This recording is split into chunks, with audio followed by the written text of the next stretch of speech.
How's it going, everybody? My cup of tea here, back to the reaction video.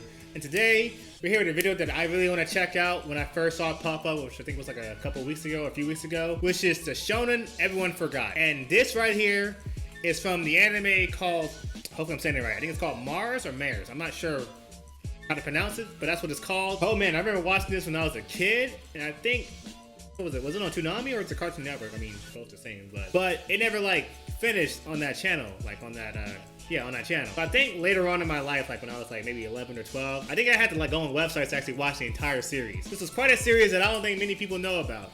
I could be wrong though. I could be completely wrong. But yeah, I wanted to check this out because I actually did forget about this until I saw this video pop up. I'm like, oh wait a minute, that's right, Mars/Mares. It was like a, he's gonna explain it, but it was like a tournament type of battle. Like the team right here that you see in this thumbnail, there's more people too. They would fight in like a tournament setting, so like they fight some people in the tournament, go up.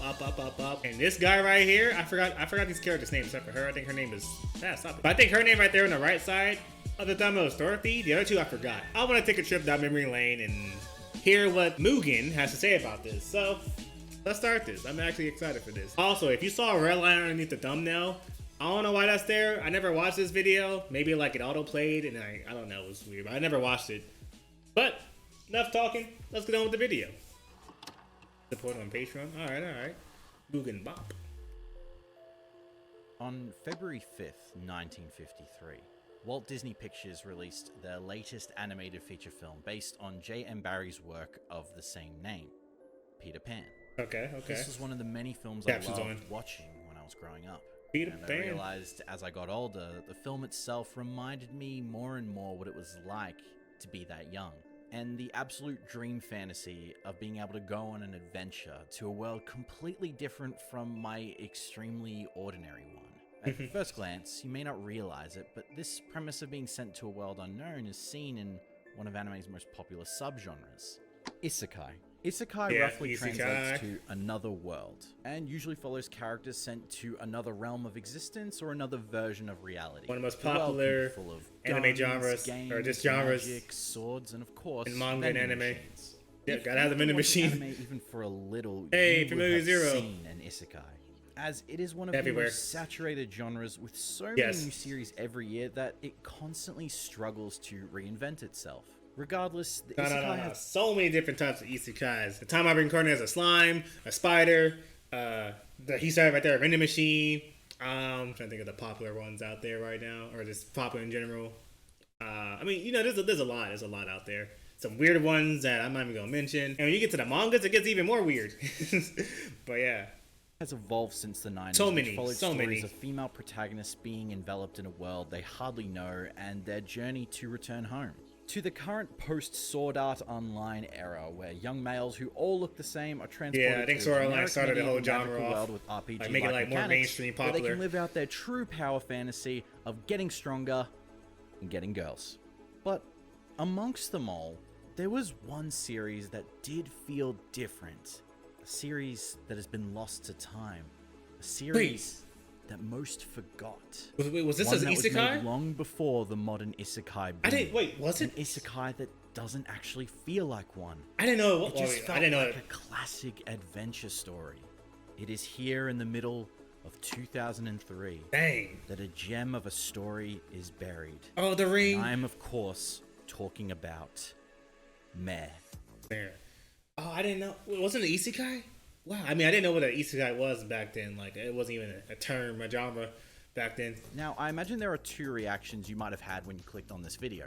The first being, what the f*** is Meh? Not me. And the second being, holy shit, I thought I was the only one who watched it. That's me. Regardless if you were there in so it the wasn't Toonami. Okay. Back it was in on the Toonami. 2000s, or you just stumbled upon this video. I want to tell you about Meh. How did it come to be? What is it?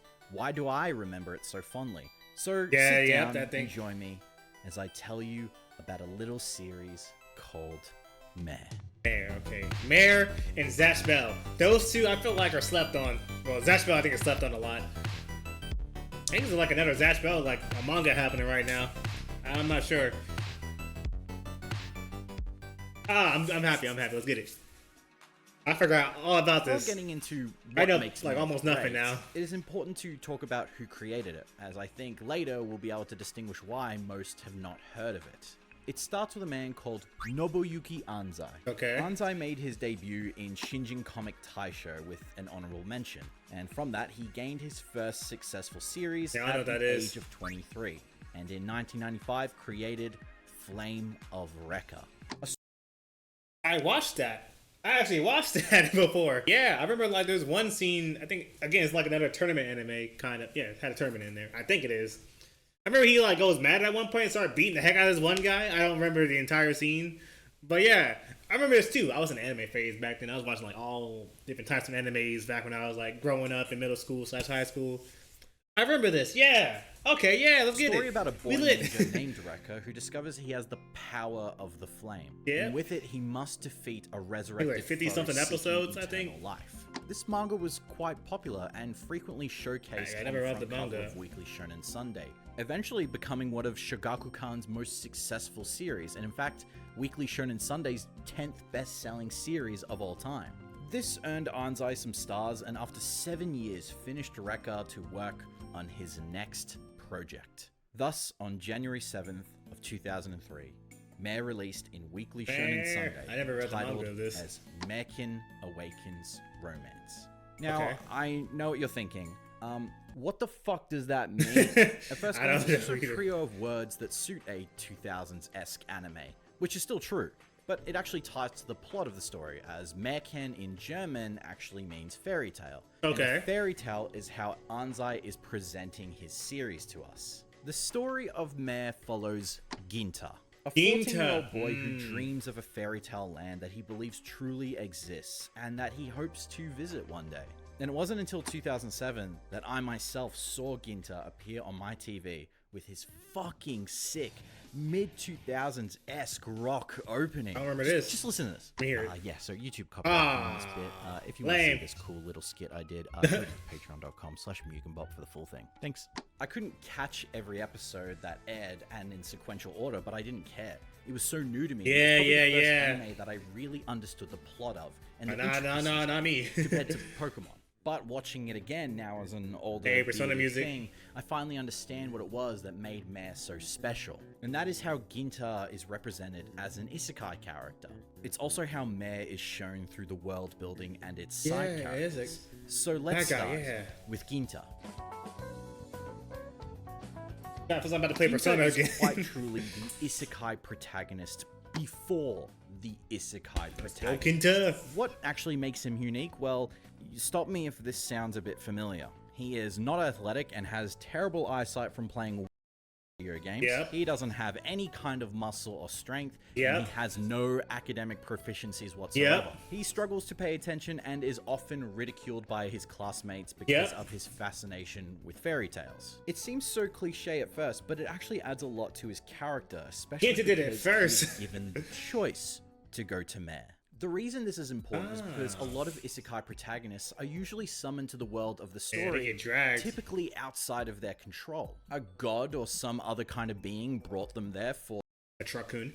story's sake, destiny chose them, or they met a truck. Oh, there we And go. The motivation of The isekai zombie main one. character usually aligns with either trying to return regardless if their new reality is better than Earth, or forgetting about Earth entirely regardless of family, friends, or anything emotionally sentimental. When the summoning happens in episode 1 of Mare, everyone in Ginta's class is either scared or actually doesn't believe what is happening is real. But for Ginta, he just smiles with excitement because he'd been telling about this world in his dreams to his friend Koyuki for months. And to finally have the chance to go, Ooh, that's beautiful he doesn't right there. hesitate. And he promises to come back and tell everyone what it was like. This is a standard call to adventure in the hero's journey. Yep. To sum up, the hero's journey usually starts with the protagonist put in a new environment, either out of their control or because of a choice they made to enter a new environment. Ginta makes a choice in isekai I don't usually see. He chooses to go He's to like, another I'm going world right in for there. adventure and promises to come back.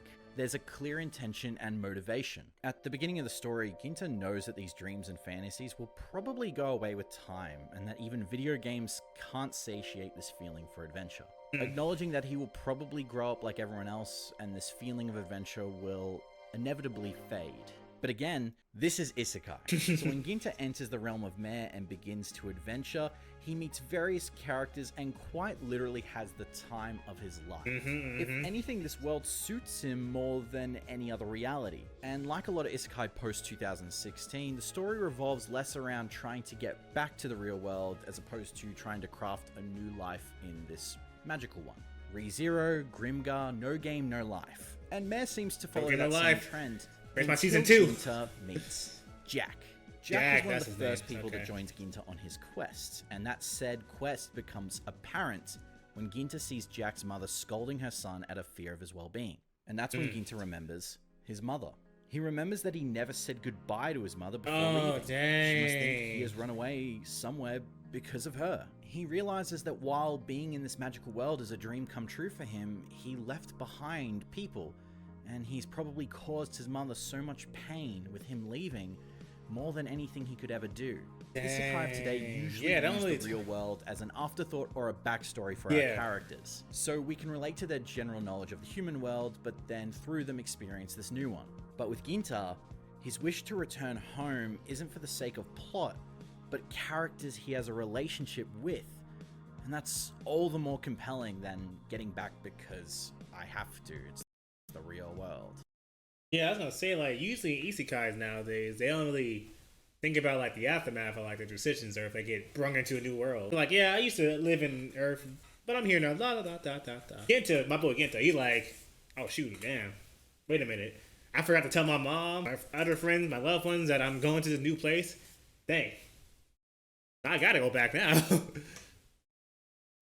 This plot enables Ginta to be an energetic little boy who just wants some magic in his dull life, but also someone who understands that he eventually has to come home and eventually grow up from his experiences. So with that, Ginta intends to explore the world of Mare and see what else it has to offer him. He wants to find the Aram that brought him here, and who used it, and why. And he also wants to help stop this inevitable threat What is that? is going to destroy the world of Mare. And that brings us to what makes the plot of Mare feel so special, which of course is the world of Mare, but also the characters that reside within it. But before that, I want to thank the video sponsor, BetterHelp. BetterHelp is an online service to help you connect with one of their... Oh, he does that ad, will that ad or sponsorship play out? Yeah, I forgot like 99% of everything that happens in this anime. Like, I don't know about the plot. I know that little, not a hammer thing that he has on him, but it has like different forms it can turn into. It's like his, I don't know what you call that. It's a weapon. It's definitely a weapon. But it has like different forms it can turn into. Yeah, I'm just trying to think of some other stuff right now. It's just interesting seeing this character. He's different from all the other isekais out there. Oh, and we're back. We'll talk later. Back to Mare. Back to Mare. Ginta, when he first arrives in Mare, spends very little time alone until we're introduced to his first character, Dorothy. Yes, oh, Dorothy, yeah. Dorothy is a witch who's on a mission to collect as many rare Am as she can find. Am are the main MacGuffin and power system inside the world. That's right, that's right. Being named with the same letters as the world they originate from. Am are typically showcased as jewelry, a ring, a bracelet, or a necklace that is etched with runes of magical power, with which you can use to release an intended effect or an item. The most common Am are weapon or tool Am. An Am can be a shovel, a dagger, or a sword.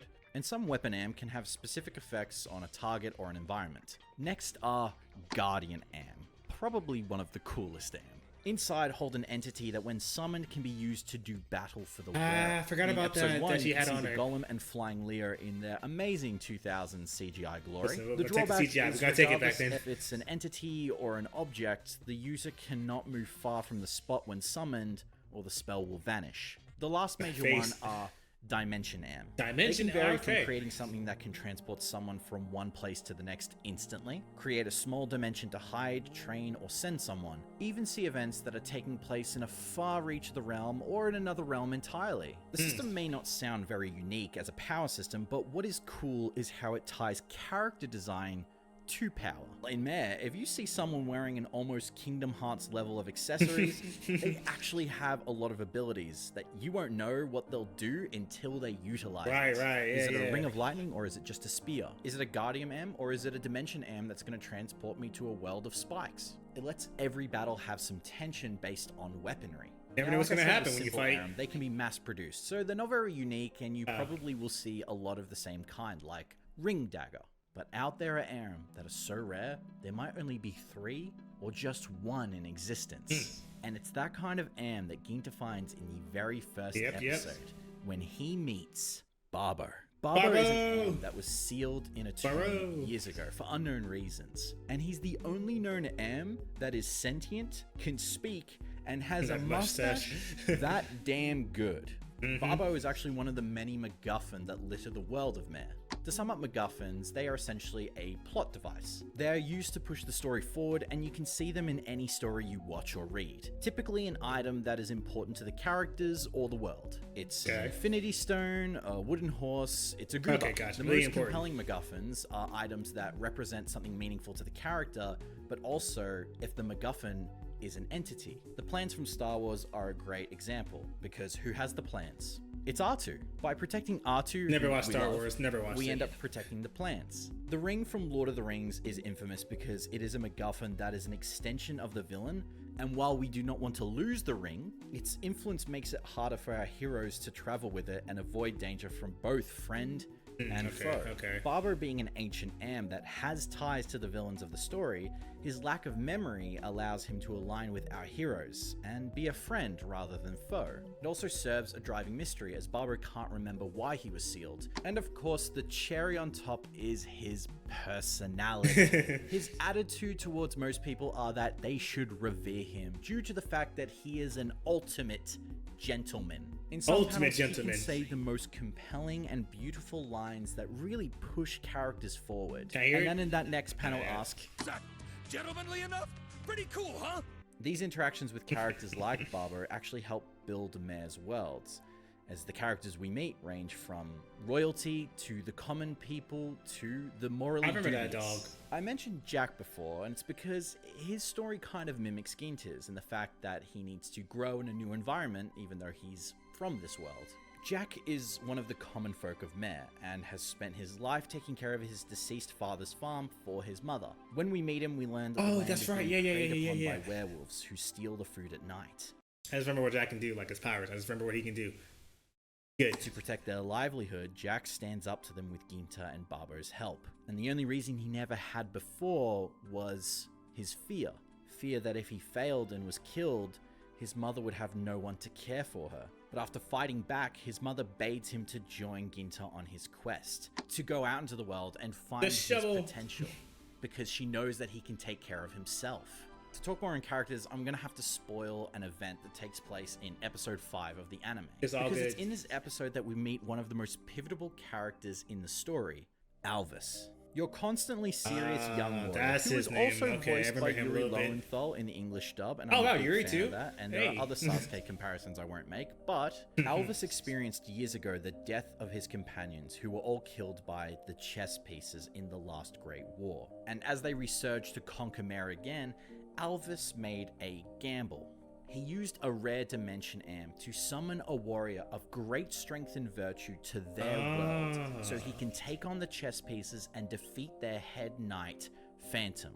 And unfortunately, to Alvis's dismay, he got this kid. Now, this is great because it dispels the mystery, it pushes the plot forward, but also it does something that most modern isekai never do. Most isekai will have the story begin with the character being brought to this world. And if the story does in a way where they don't know why they were brought to this world, you would think that later in the story we're probably going to find out. I can't name any other that do it in the first 5 episodes of an anime. That's true. I'm sorry, but also Truck doesn't count. But meeting Alvis shows us that summoning a human from Earth was a choice and a gamble based on his past experiences. The history of Mare tells us that 6 years ago, another human was brought to Mare, and he was the one who defeated the chess army at the cost of his life. Know who this is? Another thing I hate in isekai is when a character just becomes OP for no reason and there's no explanation. Alvis at least gives me an explanation. He explains that humans who come to Mare acclimate different to Mare's atmosphere and thus gain increased strength, stamina, and better eyesight. XP boost, basically. Through Alvis, we better eyesight, get lore, history, character progression, and a basic isekai transportation,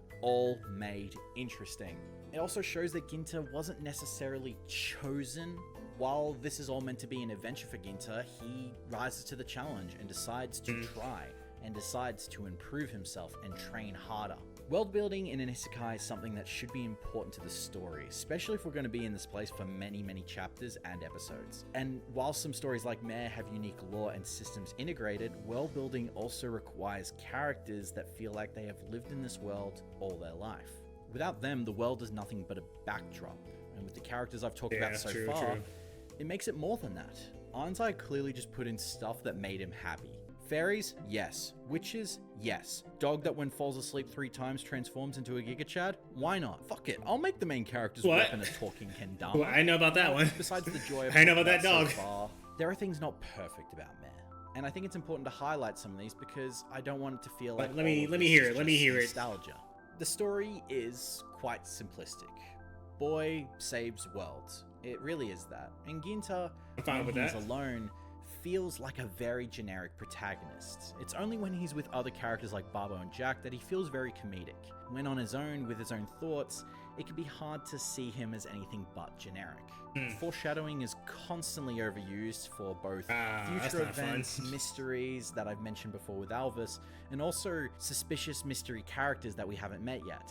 The anime's action is fine. The CGI can feel very outdated, as well as just the action choreography. Some of it feels like JPEG moves, and I'm saying that with the knowledge that I know that animation can be very hard. I guess if you just go and compare it to what is modern today, it may feel very dated. The manga, however, is really great and holds up. I might have to check out that manga. The illustrations are well detailed and have great double-page spreads, and include more parts of the story compared to the anime. So why has Mare been forgotten? Because I think there is something about it that tells us a lot about not only general audiences, but audiences that like isekai. And I think I maybe know the reason why it's been forgotten all this time, both as a series that just didn't get its time in the sun, or a story that people don't recall. Let me hear it. Okay, what happened to Mare? Until making this video, I had no idea the impact that Anzai had with his series, Flame of Recca.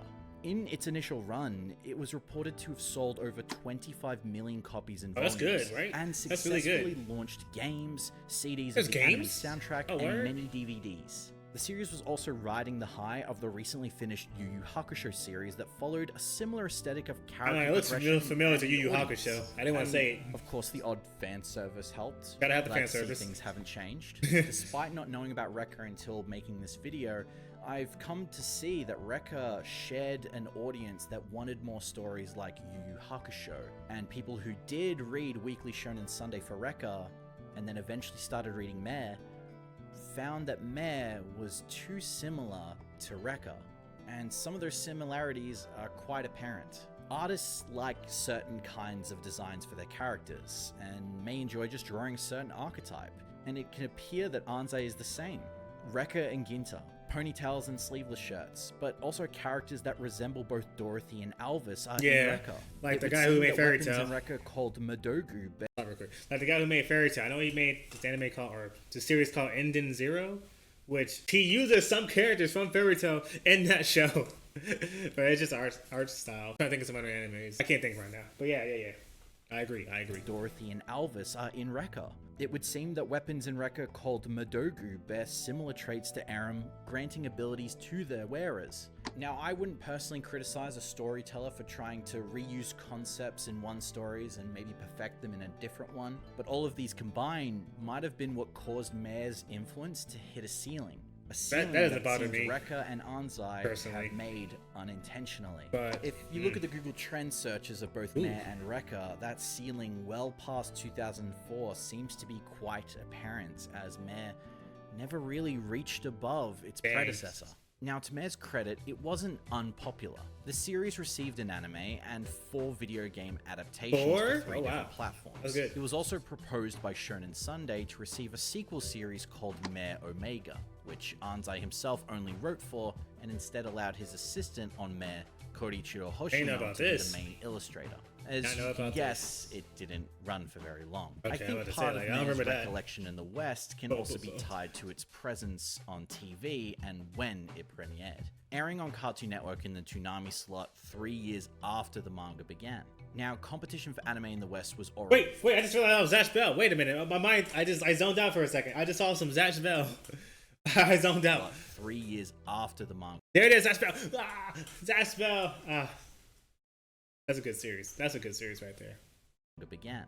Now, competition for anime in the West was already fierce. At the same time Mare was beginning to premiere, you already had Naruto, Oof. One Piece, and Pokemon, which had been airing that's for a crazy. year at that point. That's crazy. And in 2006, there were already many Hey, new series IGPX. premiering, one of which was the very successful Yu-Gi-Oh! Ah. GX. I can't show any Like Yu-Gi-Oh! manga, There we go. TV is We're cutting that extremely out. competitive. If you don't have the ratings, the license to air the series may be too costly for the network. But all these things aside, I would never claim that this was Anzai's fault, nor would I say that Mare is a failure of a series. It's a fully complete one with a beginning, middle, and end. It never got cancelled, and I Never think got cancelled. Anzai did exactly what he wanted to do. I think besides maybe Rekka being more popular, we just have to base this on people's personal preferences of wanting to read other manga at the time besides Mare. But for me, looking back, Mare seems to be what an isekai was really good at before the modern isekai boom of 2016. But then again, I wouldn't say I'm an expert on what makes a good isekai because I actually don't actively watch or read any of them. I don't really like them.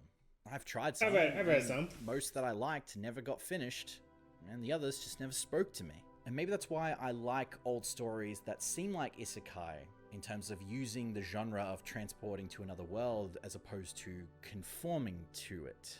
I know that Peter Pan isn't an isekai, but made as an anime, it would classify as one. But if you were to do that today, I don't think it would feel like one. Because most isekai don't feel like an adventure to enjoy and then realize it's time to return home. They have become saturated, or many are trying to do their own thing, which I think is a good thing. It's funny because when I was researching this video, there's a syndrome I learned about involving Peter Pan called the Peter Pan syndrome.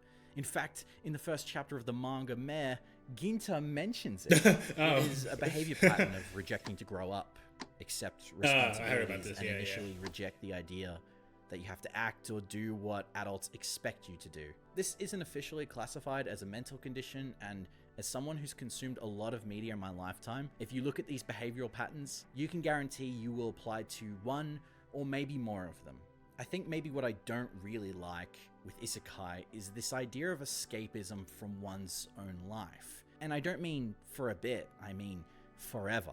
That you're happy to let loose all people in your life or consider them as an afterthought, like many of the saturated series today. What is that? Not accepting that what is here in the real world actually does matter, or that there is always an opportunity to grow and have an adventure even in the day-to-day that is the modern boring world. But then if I don't like isekai, why do I like Mare? And why for a while did I forget about it? It was like it was an anime in my head that I thought no one else had seen, and if it weren't for some friends who had seen it, I would have forgotten about it forever.